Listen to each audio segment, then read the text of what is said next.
If you tend a flower, it will bloom, no matter how many weeds surround it. Hello mga Mars! Welcome back again sa ating garden. And for today's video, we are going to feature a Sedum family of succulents, known as Sedum rubronticum, or commonly known as jelly beans, or pork and beans succulent.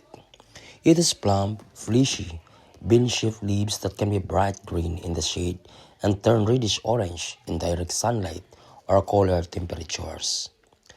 Mature plants may produce small, star-shaped yellow flowers, typically in late spring to early summer. This succulent is low maintenance, preferring well-drained soil and protection from harsh frost. It thrives in a sunny to partly shaded positions and benefits from dry spells between waterings. Native to Mexico, and it's well suited to arid and semi-arid environments. It can be used as a border in pots, hanging baskets, or mixed with other succulents in a garden.